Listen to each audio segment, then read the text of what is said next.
যারা লক্ষ্মী ভাণ্ডারের বিরোধিতা করেন তারা এই দম্পতির ভিডিওটি শুনুন। স্বামী স্ত্রী দুজনে মিলে কড়া জবাব দিয়েছেন যারা লক্ষ্মী ভাণ্ডারের বিরোধিতা করেন, যারা পশ্চিমবঙ্গে বিভিন্ন সামাজিক প্রকল্পের বিরোধিতা করেন। শুনে নিন কি জবাব দিচ্ছেন এই দম্পতি। দেখুন, আর ভিডিওটি ভালো লাগলে অবশ্যই শেয়ার করবেন। আচ্ছা, কাল থেকে সোশ্যাল মিডিয়া খুললেই দেখতে পাচ্ছি যে আমাদের টাকা আমাদের দিয়েছে, তারপরে ভিক্ষার দান, হাবি জাবি ভাতাজীবী। তো সেটা যদিও সংখ্যাতে পুরো পার্সেন্টেজেই আসবে না, ওই 2-4 জন, ঠিক আছে। তো বলতে চাইছি যে আপনারা কি সেই ধরনের বোকা, মানে কি ধরনের বোকা বলতে চাইছি বুঝে নিন, যে আপনাদের টাকা আপনাদের দিলে আপনাদেরই প্রবলেম হচ্ছে। কই যখন আপনাদের টাকা অন্য কেউ মেরে নিয়ে হাজার হাজার কোটি টাকা অন্য কেউ মেরে নিয়ে চলে যাচ্ছে, তখন আপনারা চুপ থাকছেন।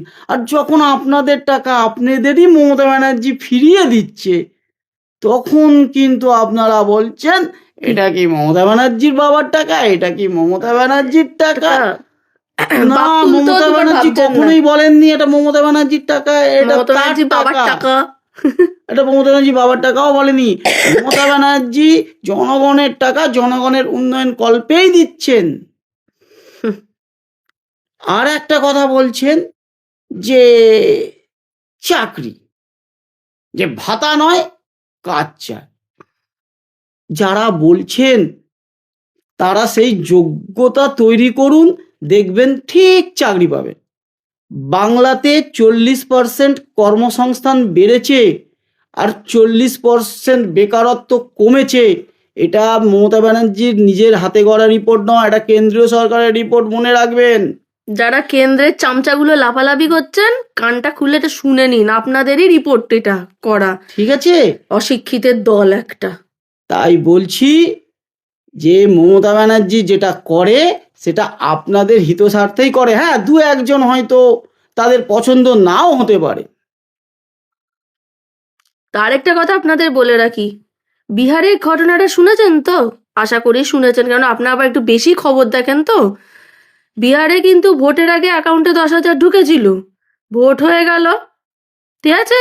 যেসব মহিলারা 10,000 টাকা নিয়েছেন সেই সব মহিলার বাড়িতে বুলডোজার চলেছে এবং বাড়ি বাড়ি নোটিশ গেছে টাকা ফেরানোর জন্য। সব শেষে পোর্টালটাই বন্ধ হয়ে গেছে, বুঝেছেন? মমতা ব্যানার্জি কিন্তু সেটা করেননি। উনি বলেছেন ফেব্রুয়ারি মাস থেকে ঢুকবে, কাল থেকেই টাকা ঢোকা শুরু হয়ে গেছে, ঠিক আছে? হ্যাঁ, হতে পারে অনেকেরই প্রয়োজন পড়বে না এই টাকাটার, কিন্তু কিছু মানুষের না টাকাটার প্রয়োজন আছে। যারা প্রকৃত শিক্ষিত হবে তারা এই ধরনের মূর্খের মতো কথা বলবে না। ভিক্ষার দান, ভিকিরি, ভাতাজীবী, এগুলো কথাবার্তা।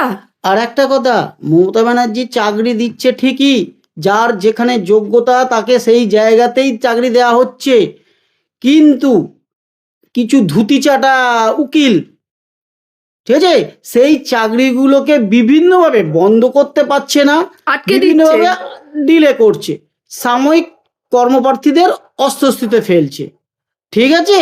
তাই বলছি যে মমতা ব্যানার্জির সঙ্গে থাকুন।